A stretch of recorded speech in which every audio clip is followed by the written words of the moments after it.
ಸರ್ವೇ ಭವಂತು ಸುಖಿನಃ. ಇಂದಿನ ಭಕ್ತಿ ಸಂದೇಶವನ್ನು ನೋಡೋಣ. ನಮೇ ಪಾರ್ಥಾಸ್ತಿ ಕರ್ತವ್ಯಂ ತ್ರಿಷು ಲೋಕೇಶು ಕಿಂಚನ ನಾನವಾಪ್ತಮವಾಪ್ತವ್ಯಂ ವರ್ತ ಏವಚ ಕರ್ಮಣಿ. ನನಗೆ ಈ ಮೂರು ಲೋಕದಲ್ಲಿ ನೀನು ಇದನ್ನ ಮಾಡಲೇ ಇಲ್ವಾ, ನೀನು ಇದನ್ನ ಮಾಡಿದ್ಯಾ ಅಂತ ಕೇಳೋರೇ ಇಲ್ಲ. ನನಗೆ ಯಾವ ಕರ್ತವ್ಯವೂ ಇಲ್ಲ. ಸೃಷ್ಟಿ ಮಾಡುವುದೇ ನನ್ನ ಕರ್ತವ್ಯ, ಅದನ್ನು ಲಯ ಮಾಡುವುದು ನನ್ನದೇ ಕೆಲಸ. ಅದು ನನ್ನ ಲೀಲೆ. ನನಗೆ ಬೇಕಾದರೆ ಮಾಡಬಹುದು, ಇಲ್ಲದರೆ ನಾನು ಮಾಡದೇನೆ ಇದ್ದು ಬಿಡಬಹುದು. ಯಾಕೆಂದರೆ ನಾನೇ ಭಗವಂತ, ನಾನೇ ಪರಮಾತ್ಮ. ಆದರೂ ಕೂಡ ನಾನು ನನ್ನ ಕೆಲಸವನ್ನು ಚಾಚು ತಪ್ಪದೆ ಮಾಡ್ತೇನೆ.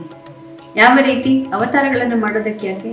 ಭಕ್ತರನ್ನು ರಕ್ಷಣೆ ಮಾಡಿ ಧರ್ಮವನ್ನು ಪುನಃ ನಾವು ಭಗವಂತ ಪುನಃ ಧರ್ಮವನ್ನು ಕಾಪಾಡ್ತಾನೆ ಅನ್ನುವಂತಹ ನಂಬಿಕೆಯಿಂದ ಮಾತ್ರ ಜೀವಿಗಳು ಬದುಕಲಿಕ್ಕೆ ಸಾಧ್ಯ.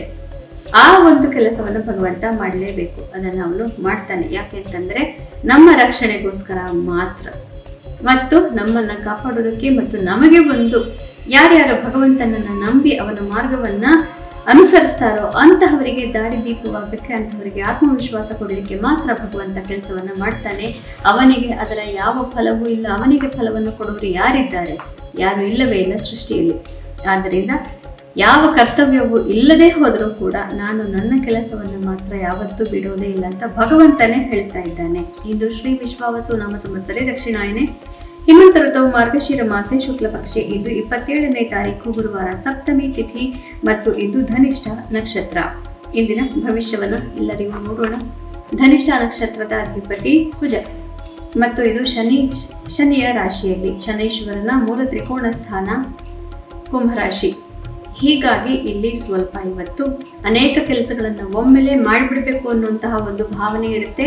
ಅದೇ ಹೊತ್ತಿಗೆ ಇದನ್ನು ನಾನು ಮಾಡಿದರೆ ಹೀಗಾಗಬಹುದಲ್ಲ, ಯಾಕೆ ಸುಮ್ಮನೆ ಮಾಡಬೇಕು, ಸುಮ್ಮನೆ ಇರೋಣ ಅನ್ನುವಂತಹ ಶನೀಶ್ವರನ ಒಂದು ಭಾವನೆ ಅದು ಕೂಡ ಮನಸ್ಸಿನಲ್ಲಿ ಬರ್ತಾ ಇರುತ್ತೆ. ಕುಜನ ಭಾವನೆ ತಕ್ಷಣ ಮಾಡಿಬಿಡ್ಬೇಕು ಅನ್ನೋದು, ಶನೀಶ್ವರನ ಭಾವನೆ ನಿಧಾನವಾಗಿ ಮಾಡೋಣ, ನೋಡೋಣ ಏನಾಗುತ್ತೆ, ಬೇರೆಯವರು ಈ ಕೆಲಸ ಮಾಡಿ ಮುಗಿಸ್ಬಿಟ್ರೆ ನಾನು ಮಾಡೋ ಅವಶ್ಯಕತೆಯೇ ಇರುವುದಿಲ್ಲ ಅನ್ನುವಂತಹ ಶನೀಶ್ವರನ ಒಂದು ಹೆಜ್ಜೆಯ ಮಾದರಿ.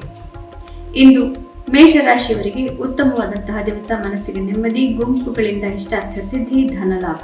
ವೃಷಭ ರಾಶಿಯವರಿಗೆ ಕಾರ್ಯಕ್ಷೇತ್ರದಲ್ಲಿ ಬಹಳನೇ ಎಚ್ಚರಿಕೆಯಿಂದ ಹಾಗೂ ಬಹಳ ಹುರುಪಿನಿಂದ ಕೆಲಸವನ್ನ ಮಾಡ್ತೀರಿ. ಹಾಗೆ ಅದರ ಜೊತೆಗೆ ಕೂಡ ನಿಮಗೆ ಇವತ್ತು ಬಹಳನೇ ವಿಸ್ಡಮ್ ಅನ್ನೋದು ಇರುತ್ತೆ. ವಿವೇಕವಾಗಿ ಕೆಲಸವನ್ನ ನಿಭಾಯಿಸ್ಕೊಳ್ತೀರಿ. ಮಿಥುನ ರಾಶಿಯವರಿಗೆ ಇಂದು ಭಾಗ್ಯೋದಯವಾಗುತ್ತೆ. ಮನಸ್ಸಿಗೆ ನೆಮ್ಮದಿ ಪ್ರಾಪ್ತಿಯಾಗುತ್ತೆ. ಮನಸ್ಸಿನಲ್ಲಿ ಇದ್ದಂತಹ ಚಂಚಲತೆ ಇವತ್ತು ಮಾಯವಾಗುತ್ತೆ. ಆದರೂ ಕೂಡ ಭಗವಂತನ ಅನುಗ್ರಹವಿಲ್ಲದೆ ಏನೂ ನಡೆಯೋದಿಲ್ಲ. ಆದ್ದರಿಂದ ಭಗವಂತನ ಅನುಗ್ರಹವನ್ನು ಪಡ್ಕೊಳ್ಳೋದನ್ನ ಮರಿಬೇಡಿ. ಮನೆಯಲ್ಲಿ ಹಿರಿಯರಿದ್ದರೆ ಆಶೀರ್ವಾದವನ್ನು ಖಂಡಿತ ಪಡ್ಕೊಳ್ಳಿ. ಕರ್ಕ ರಾಶಿಯವರಿಗೆ ಮನಸ್ಸಿಗೆ ಕ್ಲೇಶ ಇವತ್ತು ಸ್ವಲ್ಪ ಜಾಸ್ತಿನೇ ಇರುತ್ತೆ. ಕೆಲವರಿಗೆ ಹೋಗಿ ನಾನೇನಾದರೂ ಸರಿಯಾದ ರೀತಿಯಲ್ಲಿ ಹೇಳಿ ಅವರ ಬಾಯಿ ಮುಚ್ಚಿಸ್ಬಿಡ್ಬೇಕು, ನನ್ನ ಬಗ್ಗೆ ಇಷ್ಟೊಂದು ಮಾತಾಡ್ತಾರೆ ಅನ್ನುವಂತಹ ಭಾವನೆ ಇರುತ್ತೆ. ಇನ್ನೊಮ್ಮೆ ಯಾರು ಏನು ಬೇಕಾದರೂ ಮಾಡ್ಕೊಳ್ಳಿ, ನನ್ನ ಅದೃಷ್ಟನೇ ಸರಿ ಇಲ್ಲದೆ ಹೋದರೆ ಇವರೆಲ್ಲರೂ ಇದನ್ನು ಹೇಳೋದೇ ನಾನು ಅನುಭವಿಸಲೇಬೇಕು ಅನ್ನೋಂತಹ ಡಿಪ್ರೆಸಿವ್ ಥಾಟ್ಸ್ ಕೂಡ ಇರುತ್ತೆ. ಮೆಡಿಟೇಷನ್ ಇತ್ಯಾದಿಗಳನ್ನು ಮಾಡಿ ಇವತ್ತು ದಿನವನ್ನು ಕಳೆಯಬೇಕು. ಸಿಂಹರಾಶಿಯವರಿಗೆ ಉತ್ತಮವಾದಂತಹ ದಿವಸ. ಎಲ್ಲ ಕಡೆಯಿಂದಲೂ ನಿಮಗೆ ಕೋಆಪರೇಷನ್, ಸೌಹಾರ್ದ ಪ್ರಾಪ್ತಿಯಾಗುತ್ತೆ. ಕೆಲಸದಲ್ಲಿ ಜಯ ಪ್ರಾಪ್ತಿ. ಕನ್ಯಾ ರಾಶಿಯವರಿಗೆ ಅತ್ಯುತ್ತಮವಾದಂತಹ ದಿವಸ. ಸಾಮಾಜಿಕ ಚಟುವಟಿಕೆಗಳಲ್ಲಿ ಜಯ ಪ್ರಾಪ್ತಿ, ಆರೋಗ್ಯದಲ್ಲಿ ಸುಧಾರಣೆ, ಆತ್ಮವಿಶ್ವಾಸ ಚೆನ್ನಾಗಿ ಇವತ್ತು ನಿಮ್ಮನ್ನು ಮುಂದೆ ಕರ್ಕೊಂಡು ಹೋಗುತ್ತೆ.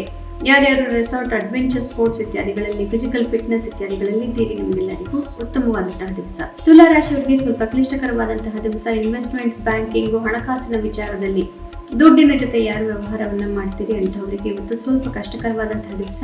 ಟ್ರೇಡಿಂಗ್ ಇತ್ಯಾದಿಗಳು ಇವತ್ತು ಬೇಡ. ವೃಶ್ಚಿಕ ರಾಶಿಯವರಿಗೆ ಸಂಸಾರದ ತಾಪತ್ರಯಗಳು ಇವತ್ತು ಮುಖ್ಯವಾಗುತ್ತೆ. ಮನೆಯಲ್ಲಿ ನಿಮ್ಮ ಮನೆಯನ್ನು ದೊಡ್ಡದು ಮಾಡೋದು ಅಥವಾ ಬೇರೆ ಮನೆಗೆ ಹೋಗಬೇಕಾ ಇತ್ಯಾದಿ ಒಂದು ಡಿಸ್ಕಷನ್ಗಳು ನಿಮ್ಮ ಮನೆಯಲ್ಲಿ ಇವತ್ತು ಬರುವಂತಹ ಸಾಧ್ಯತೆಗಳು ಜಾಸ್ತಿ ಇರುತ್ತೆ. ತಾಯಿಯ ಆರೋಗ್ಯದ ಬಗ್ಗೆ ಮತ್ತು ತಾಯಿಗೆ ಸಹಕಾರ ಕೊಡೋದ್ರ ಬಗ್ಗೆ ಗಮನವನ್ನು ನೀವು ಇವತ್ತು ಕೊಡಬೇಕು.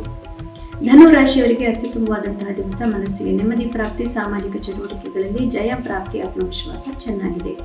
ಮಕರ ರಾಶಿಯವರಿಗೆ ಸಂಸಾರದ ತಾಪತ್ರಯಗಳ ಬಗ್ಗೆ ಗಮನ ಕೊಡಬೇಕಾಗುತ್ತೆ. ಸಂಸಾರದಲ್ಲಿ ನಿಮ್ಮ ಅತಿ ಪ್ರೀತಿ ಪಾತ್ರರಾದವರಿಗೆ ಇವತ್ತು ನೀವು ಸಮಯವನ್ನು ಕೊಟ್ಟು ಅವರ ಜೊತೆ ಸಮಯವನ್ನು ಕಳಿಬೇಕಾಗುತ್ತೆ. ಕುಂಭ ರಾಶಿಯವರಿಗೆ ಮನಸ್ಸಿಗೆ ನೆಮ್ಮದಿ. ಇವತ್ತು ಚಂದ್ರ ನಿಮ್ಮ ರಾಶಿಗೆ ಬಂದಿರೋದ್ರಿಂದ ಹಿಂದಿನ 2-3 ದಿನಗಳಲ್ಲಿದ್ದಂತಹ ವ್ಯಾಕುಲತೆ ಇಲ್ಲ ಎಂದು ಇವತ್ತು ಮಾಯವಾಗಿರುತ್ತೆ. ಮೀನ ರಾಶಿಯವರಿಗೆ ಸ್ವಲ್ಪ ಕ್ಲಿಷ್ಟಕರವಾದಂತಹ ದಿವಸ. ಇನ್ನೂ ಕೂಡ ನಿಮ್ಮ ಮನಸ್ಸಿನ ವ್ಯಾಕುಲತೆ ಬಗೆಹರಿದಿಲ್ಲ. ನಾಳೆಗೆ ಎಲ್ಲವೂ ಬಗೆಹರಿಯುತ್ತೆ. ಅಲ್ಲಿವರೆಗೂ ಮುಖ್ಯ ನಿರ್ಧಾರಗಳು ಬೇಡ, ಹಾಗೂ ಹತಾಶೆಯಿಂದ ಯಾವುದೇ ನಿರ್ಧಾರಗಳನ್ನು ತಗೊಳ್ಳುವ ಅವಶ್ಯಕತೆಯೂ ಕೂಡ ಇಂದು ಇಲ್ಲ. ಪುನಃ ನಾಳೆ ಭೇಟಿಯಾಗೋಣ. ನಿಮಗೆ ತಿಳಿದೇ ಇದೆ, ಭಗವದ್ಗೀತಾ ಶ್ಲೋಕಗಳ ಶ್ರವಣ, ಮನನ, ಪಠಣ, ಲೇಖನ ಯಾವುದನ್ನು ಕೂಡ ಅಥವಾ ಎಲ್ಲವನ್ನು ಕೂಡ ಮಾಡಬೇಕು. ಎಲ್ಲರಿಗೂ ಶುಭಮಸ್ತು. ಶ್ರೀಕೃಷ್ಣ ಜಯತೆ.